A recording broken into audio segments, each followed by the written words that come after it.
এখানে সভা করতে না দেওয়ার জন্য একটা বারবার বিভিন্ন রকম করা হচ্ছে, হুমকি দেওয়া হচ্ছে, এবং আজকে পতাকা লাগাতে দেওয়া হয়নি, মারধর করা হয়নি, কি বলবেন? বিজেপি পশ্চিমবাংলার বিভিন্ন প্রান্তে সভা করছে, প্রোগ্রাম করছে, সেখানে কোনো অসুবিধা নাই। আইএসএফ প্রোগ্রাম করলেই তৃণমূলের অসুবিধা হয়ে যাচ্ছে। গতকাল থেকে এখানে ব্যানার ছিঁড়ে দেওয়া, পতাকা খুলে দেওয়া, শুধু তাই না, আমাদের কর্মীদের উপরে শারীরিক অত্যাচার হচ্ছে।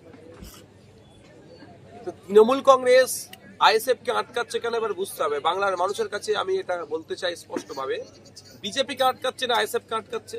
আইএসএফ এর এখন পর্যন্ত কোনো মন্তব্য, কোনো বক্তব্য, কোনো সম্প্রদায়কে টার্গেট করে কোনো জাতকে বর্ণ করে দেখাতে পারবেন না। উল্টে আমরা উভয় জাতের বর্ণের মানুষের মধ্যে সেতু বন্ধনের আমরা কাজ করছি। আমরা শিক্ষার দাবি করছি, স্বাস্থ্যের ব্যবস্থার উন্নয়নের দাবি করছি, বেকার যুবকদের হাতে কাজ তুলে দেওয়ার দাবি করছি, কৃষকের মাসিক গড়াই যাতে বাড়ে তার দাবি করছি, মহিলাদের নিরাপত্তার দাবি করছি, স্কুলে বাচ্চাগুলো দিচ্ছে সেখানে টিচার নয় টিচার দেওয়ার দাবি করছি, কম্পোজিট গ্রান্ট দেওয়া হচ্ছে না স্কুলগুলোতে, সেগুলো নিয়মিত যাতে দেওয়া হয় তার কথা বলছি। আনএডেড মাদ্রাসার টিচাররা তাদের সাম্মানিক ঠিকঠাক পাচ্ছে না। যদিও মমতা ব্যানার্জি মহাশয় বলেছিলেন 2021 সালে বিধানসভাতে যে 55 কোটি টাকা বরাদ্দ হয়েছে, বরাদ্দকৃত টাকা কোথায় গেল কেউ জানে না। বাচ্চাগুলো মিড ডে মিল পায় না। স্কুলের আশপাশে যে বাচ্চারা থাকে, এই কুকুর থাকে বা তার সন্তান যারা থাকে বাচ্চাগুলো, তারা মিড ডে মিল পায় একবেলা। সে নির্দেশিকা মমতা ব্যানার্জির একটা দপ্তর থেকে দিয়েছে, কিন্তু আনএডেড মাদ্রাসার বাচ্চাগুলো মিড ডে মিল পাচ্ছে না, খাতা কি বলে সরি জুতো পাচ্ছে না, ব্যাগ পাচ্ছে না, আপনার জামা পাচ্ছে না। এইসব বিষয়গুলোকে নিয়ে আমরা যখনই সোচ্চার হচ্ছে আমাদেরকে আটকানোর চেষ্টা হচ্ছে। তবে এই ধরনের ধমকে চমকে মারধর করে আইএসএফ যে বিপ্লব সংগঠিত করতে চায়, যে সমাজ ব্যবস্থার বিপ্লব, আটকাতে পারবে না। তবে প্রশাসনের তৎপরতার জন্য বিষয়টা আজ খুব একটা বড় আকার নেয়নি। আমাদের কর্মী সমর্থকরাও স্বাভাবিকভাবে ক্ষিপ্ত হয়ে উঠছিল। প্রশাসন আমাদের কর্মী সমর্থকদেরকে আশ্বস্ত করেছে যে এই ধরনের ঘটনা ফার্দার না হয় তার ব্যবস্থা নিচ্ছে, এবং যারা এর সাথে যুক্ত তাদেরকে চিহ্নিত করা হবে এবং তার শাস্তি ব্যবস্থা করা হবে। সুতরাং প্রশাসনের যে আশ্বস্ত করেছে সেটা হওয়ার পরে আমাদের কর্মীরাও সংযত ছিল, আর একটু ধৈর্য ধরেছে। ভাইজান, এসআইআর শুনানি কিন্তু এখনো দেখা যাচ্ছে, অসুস্থ মানুষদের দেখা যাচ্ছে, তারা হয়রানির শিকার হচ্ছেন, কি বলবেন? দেখুন, এসআইআর এর যে এই শুনানি পর্ব চলছে, এই পর্বের কেস কিছু আপডেট হওয়া দরকার ছিল। একদম এসআইআরটা কোনো রকম হোমওয়ার্ক না করেই ইমপ্লিমেন্ট করার চেষ্টা হচ্ছে, ফলে এই দুরবস্থা। এআইকে দিয়ে করাচ্ছে, নামের আকার ওকার ভুলের জন্য শুনানিতে অনেকে ডাক চলে আসছে বা রিভেরিফিকেশন আসছে, যেটা কোনো ব্যাপারই নয়। দেখুন, বৃদ্ধ অসুস্থ মানুষের ভোট আমরা দেখেছি, ভোটের সময় বাড়িতে গিয়ে নেওয়া হয়। তাহলে অসুস্থ মানুষ যারা বা যারা বয়স্ক মানুষ, তাদের শুনানি তাদের বাড়িতে গিয়ে কেন হবে না? এটা চেঞ্জ করতে পারছে। আর অহেতুক আমি মনে করছি এটা পেরেশানি করা হচ্ছে, কারণ 58 লক্ষ নাম বাদ গেছে, কয়েকজন ছাড়া সেগুলো রেকটিফাই হয়ে যাবে, কয়েকজন ছাড়া কোনো অবজেকশন নাই। ফলে মানুষ প্রশ্ন করতে পারে শুভেন্দু অধিকারীদেরকে, তো 1.5 কোটি রোহিঙ্গার গল্প শুনেছিল, কোথায় গেল তোমার রোহিঙ্গা 1.5 কোটি? সেই জন্য হয়তো শুভেন্দু অধিকারী কথাকে মানে ঘুরিয়ে ফিরিয়ে একটা জায়গায় দাঁড় করানো, আর এত কোটি টাকা খরচ করে এসআইআর হলো, বৈধ ভোটার সবই, অবৈধ ভোটার নাই, যদি এই ধরনের আওয়াজ কেউ তুলে দেয়, মৃত ভোটারের নাম বাদ যাবে, কোনো কথা নেই, সেখানে কোনো কনসিডার নেই। যার কোনো অস্তিত্ব নাই, যে ভোটার লিস্টে নাম আছে কিন্তু তার ঠিকানা অস্তিত্ব খুঁজে পাওয়া যাচ্ছে, তাকে খুঁজে পাওয়া যাচ্ছে, সে তো বাদ যাবে। আর শিফটেড দ্বিতীয় জায়গায় চলে গেছে, সেইখানে ভোটার লিস্টে নাম উঠবে, এখানে ভোটার লিস্টে নাম কাটবে, এটা স্বাভাবিক ব্যাপার। কিন্তু তারপরও যেটা হচ্ছে গণনা শুনানি পর্বে যেটা চলছে, এটা অনেক শিথিল করা দরকার। ভাইজান, তৃণমূল কংগ্রেসের নেতারা বাড়িতে গিয়ে হুমকি দিচ্ছে, প্রোগ্রামে যেন না আসতে পারে, কি বলবেন? কেন হুমকি দিচ্ছে? আইএসএফকে ভয় পাচ্ছে বলে? আইএসএফকে ভয় পাওয়াটা হচ্ছে আমাদের কাছে জয়। হুমকি দিয়ে কতদিন আটকে রাখবে? গণতন্ত্রের শেষ কথা বলে মানুষ। যেই তৃণমূলের নেতারা হুমকি দিচ্ছে, সেই তৃণমূলের নেতার ছেলে মেয়ের ভবিষ্যতের কথা চিন্তা করে আমরা লড়াই করছি। সেই তৃণমূলের নেতাদের মধ্যে কারো বাপ মা নানি দাদি কবরে শুয়ে আছে, কবরটা বাঁচানোর লড়াই আমরা করছি। সেই তৃণমূলের নেতা মসজিদে যায় কি যায় না বলতে পারবো না, কিন্তু তার মহল্লায় যে মসজিদটা আছে, সেই মসজিদটা বাঁচানোর জন্য আমরা লড়াই করছি। আর সেই তৃণমূলের নেতারাই আমাদের লোককে ডিস্টার্ব করছে। শুধু তাই না, সেই তৃণমূলের নেতাটা আগামী দিনে সংরক্ষণের কোটা থেকে পঞ্চায়েত সমিতি, জেলা পরিষদে কন্টেস্ট করতে পারবে কি পারবে না, সেটা দুদুল্যমান আছে, দ্বিধাদ্বন্দ্বের মধ্যে আছে। আমরা লড়াই করছি তারা যাতে ওবিসিটা ঠিকঠাক করে পায়। আর কিছু কোশ্চেন?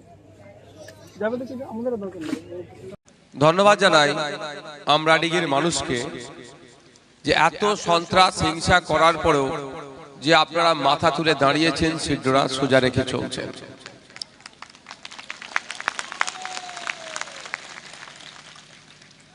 গত রাত থেকেই এখানে হিংসা চালাচ্ছিল যাতে এই প্রোগ্রামটা না করতে পারি।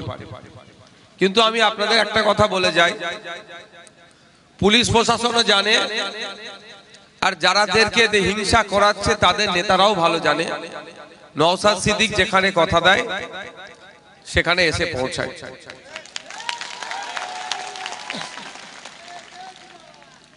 আমি গুটি কয়েক কথা বলবো। আজকে এই প্রোগ্রামটা কিসের জন্য হচ্ছে, কেন হচ্ছে? আজকে এই প্রোগ্রামটা হচ্ছে কেন্দ্রের নিয়ে আসা ওয়াকফ সংশোধনী আইনকে প্রত্যাহার করানোর জন্য। কেন্দ্রের নিয়ে আসা নতুন ওয়াকফ আইন কি হচ্ছে? মাদ্রাসা, মসজিদ, ঈদগাহ, কবরস্থান তথা ওয়াকফ সম্পত্তিকে কাড়ার চেষ্টা করছে। তার বিরুদ্ধে আমাদের আজকের এই অধিকার সভা। তাহলে বলুন, কেন্দ্রের আইনের বিরুদ্ধে আমাদের অধিকার সভা, সেখানে তৃণমূলের বন্ধুদেরকে কেন বুথের স্তরের নেতাগুলোকে দিয়ে এই প্রোগ্রামকে বানচাল করানোর চেষ্টা করছে? ভাবতে হবে। প্রতিবাদ করছি বিজেপির বিরুদ্ধে, বুকে যন্ত্রণা হচ্ছে কালীঘাটের মাননীয়া।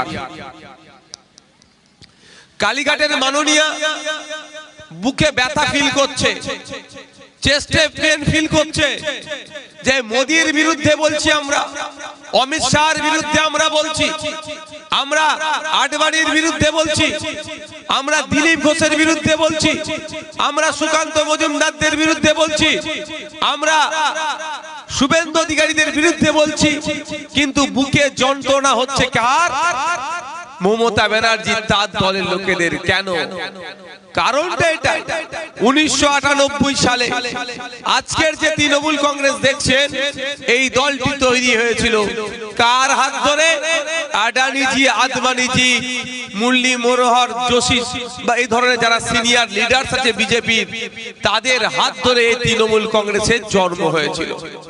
যতই আমরা খারাপ ছেলে হই না কেন, যতই আমরা খারাপ পিতা হই না কেন, খারাপ পিতা হই না তার পরের প্রসঙ্গে আমি বলছি, কিন্তু দিনের শেষে ছেলেকে পিতা যতই রাগ করুক না কেন, ছেলের প্রতি দরদটা থাকবেই।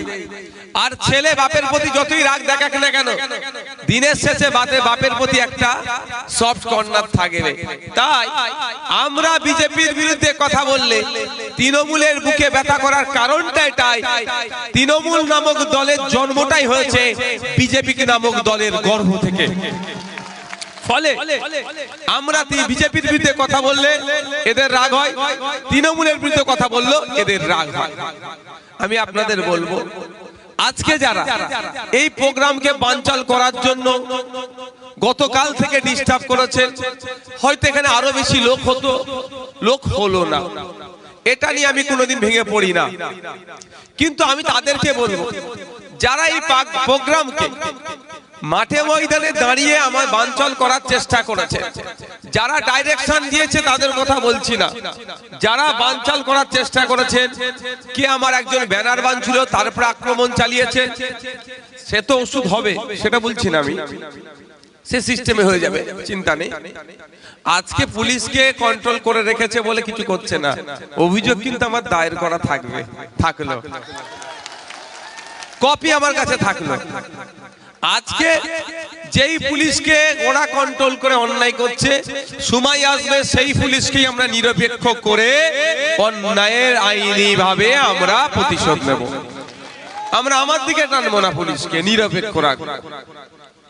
কিন্তু আমার প্রশ্ন, আমাদের এখানে এই প্রোগ্রামকে ভুলণ্ডিত করার জন্য কোন চ্যাটার্জি, চক্রবর্তী, ব্যানার্জি এসেছে কি বলুন আপনারা?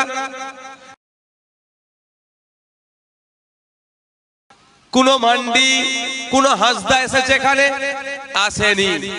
এই প্রোগ্রামকে বানচাল করার জন্য যারা এসেছে তার নামের আগে মোহাম্মদ আছে, নালে শেষে রহমান ইসলাম আছে, তাই তো? কি ভুল বলছি ভাই আমি? এবার তাদেরকে বলছি, আমার ভয়েসটা আওয়াজটা নিশ্চিতভাবে শুনতে পাচ্ছেন তারাও। আপনার আব্বার কবর, আপনার আম্মার কবর, আপনার দাদুর কবর, আপনার দাদিমার কবর এখনো যে সুরক্ষিত আছে, বুলডোজার চালিয়ে দেয়নি, কবরটার উপরে মদের ফ্যাক্টরি তৈরি করে দেয়নি, কবরটার উপরে জুতোর ফ্যাক্টরি হয়ে যায়নি। হ্যাঁ, যারা আছে আমাদের এই প্রোগ্রামকে বানচাল করার চেষ্টা করেছেন, তাদের উদ্দেশ্যে আমার এই বার্তাটা, আমার কথাটা ভালো করে বোঝার চেষ্টা করুন। আপনার আব্বা আম্মা দাদু দাদির কবরটা এখনো যে কবর আছে, ফ্যাক্টরি হয়ে যায়নি। কোন মমতা ব্যানার্জি, অভিষেক ব্যানার্জি করা মামলাতে এখনো আপনার কবরস্থানটা সুরক্ষিত নয়। এই নওশাদ সিদ্দিকীর করা মামলাতে আপনার বাপ দাদুর কবরটা এখনো সুরক্ষিত